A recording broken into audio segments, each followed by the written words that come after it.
translation, roughly, of this map from 1727 is the plan of the mouth of the bar of the San Juan River. And here's the mouth to the left. The map is upside down, but that's the actual map. And if you look closely at that map, you'll see that was plumbed very carefully along the way.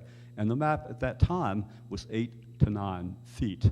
This was a very, very shallow river. It's a southern blackwater, slow-flowing river, drops barely an inch a mile on the average from where it begins its flow down near Lake Okeechobee to where it ends its flow here east out by Mayport. So the gradual flow itself allowed it to meander through its floodplain. It had a very wide floodplain. It wasn't constricted to a valley as many northern rivers are. As it meandered through its floodplain, it continued to keep itself healthy by storing water there, by filtering water there, by helping animals that need swamps and marshes to live. So in a way, what we see when we look at this particular map, we see the river as it once was, a river that if we re-envision, if we keep this in mind in terms of our own image of the St. John's, it's a place that we can kind of keep in our heart and acknowledge the larger river system itself. The river was an aquatic highway into a very wet and soggy peninsula. Think of it as sort of the I-4, if you will, of Florida. The road system here, back before we started draining most of our wetlands, was rudimentary at best, and the rivers did provide the only sure way to get to any place. That was the source of utility. That was the source of commerce for most of Florida. Water-driven recreating. Here we are boating in the run of Blue Spring. Blue Spring, where the manatees come in, where the Florida spotted gar were seen swimming earlier. Rivers were important to everything in our lives. Again, part of the wholeness. It simply wasn't a place that we crossed over to get to the other side. It was a place we came to play, to worship, to be. Ponce de Leon could not find it. I mentioned earlier as our natural features in Florida were the source of our first tourist attractions. This is a great example of one.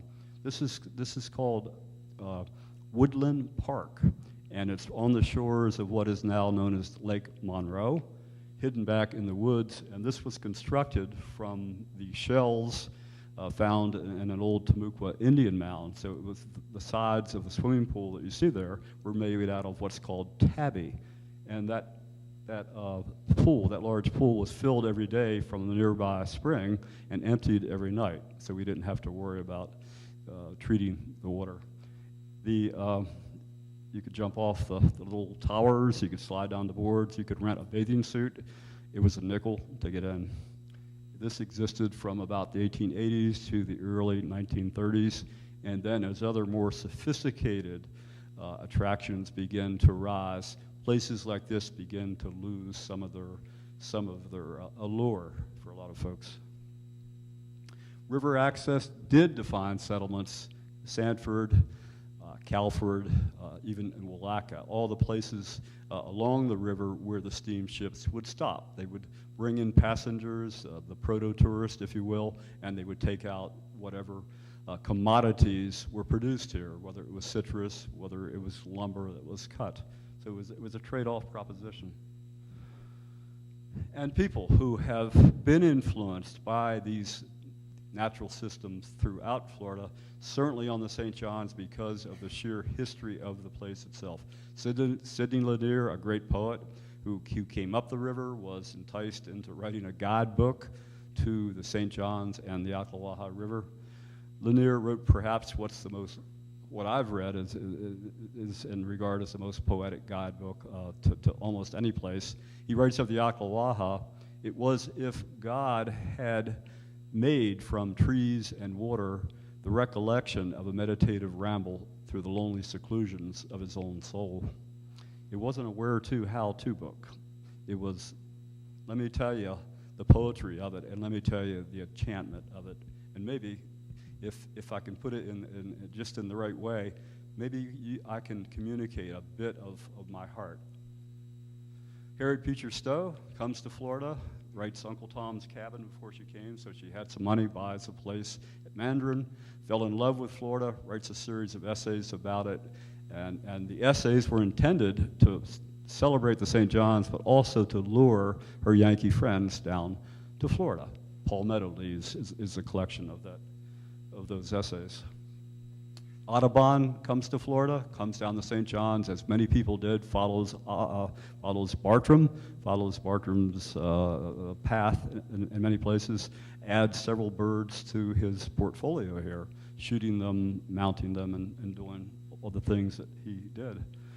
You know, this guy, local homeboy, if you will, Frederick Delius, who lived for a while on the banks of the St. John's River, tried to grow citrus, and as many artists who lived in Florida in the early days, he was a dismal failure as a businessman, but as an artist, he was exceptional. He was exceptional, and when he left Florida, traveled to Europe, and everywhere else he went in his life, no experience seemed to be as great to him as his experience living on the shores of the St. John's.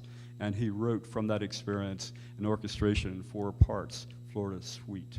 Today, that's considered his very best work. To listen to that gives you a sense of how it felt to be there at the time. It touches something beyond the intellect. Herman Herzog, Winslow Homer, they were here. A lot of the artists from the Hudson River School of Landscape Painting began to migrate into Florida.